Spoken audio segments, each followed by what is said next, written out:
ఆదోని పట్టణం కల్లుబావిలో ఉన్న శ్మశాన వాటికకు ప్రహరీ గోడ, రోడ్డు, నీటి సౌకర్యం కల్పించి రేకుల షెడ్డు ఏర్పాటు చేయాలని భారత కమ్యూనిస్టు పార్టీ సిపిఎం పార్టీ ఆధ్వర్యంలో జరిగిన నిరసన దీక్ష ఉద్దేశించి సిపిఎం పట్టణ కార్యదర్శి లక్ష్మణ, పట్టణ కార్యదర్శి వర్గ సభ్యులు గోపాల్, ముక్కన్న వీరు మాట్లాడుతూ ఆదోని పట్టణ మున్సిపాలిటీ పరిధి కల్లుబావిలో ఉన్న శ్మశానం సుమారు 10,000 కుటుంబాలకు కల్లుబావి, శంకర్ నగర్, భాస్కర్ రెడ్డి నగర్, వైఎస్ఆర్ నగర్, భీమరెడ్డి నగర్ కి సంబంధించినవి.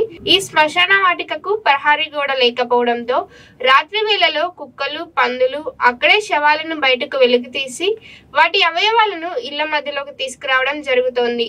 భారత communist party Marxist CPM party ఆధ్వర్యంలో ఈరోజు కల్వాయి సచివాలయం ముందు నిరసన దీక్ష కార్యక్రమాన్ని నిర్వహించడం జరుగుతుంది. ఈ దీక్ష యొక్క ప్రధాన ఉద్దేశం కల్వాయి, శంకర్ నగర్, ప్రకాష్ నగర్, మాల్వేరి, భీమరెడ్డి కాలనీలో ఉన్నటువంటి ప్రజా సమస్యల పరిష్కారం కోసం ఈ దీక్షని ఇక్కడ ఏర్పాటు చేయడం జరిగింది. ఇందులో ప్రధానంగా ఈ ప్రాంతంలో సుమారుగా ఈ 4-5 ప్రాంతాలు కలిపి ఓ 10,000 కుటుంబాల వరకు ఇక్కడ ఈ ప్రాంతంలో జీవనం సాగిస్తూ ఉంటారు. ఈ ప్రాంతాల్లో సమస్యలు మాత్రం ఎక్కడ వేసిన గొంగళ్ళు ఎక్కడైనా చందం కూడా ఉన్నాయి. ప్రధాన కల్వాయికి సంబంధించి శ్మశాన వాటికకు ప్రహరీ కూడా లేకపోవడంతో ఆడ పూడ్చిన తర్వాత శవాన్ని రాత్రి వేళ కుక్కలు కానీ, పందులు కానీ ఆ శవాన్ని తెచ్చి బయట ఇళ్ల మధ్య వేసేటువంటి పరిస్థితి కూడా ఉండే. ఈ శవాల యొక్క అవయవాలను చూసి అక్కడ ఉన్నటువంటి కాలనీవాసులు తీవ్ర భయాందోళనకు గురయ్యేటువంటి పరిస్థితి కూడా ఈ ప్రాంతంలో ఉంది.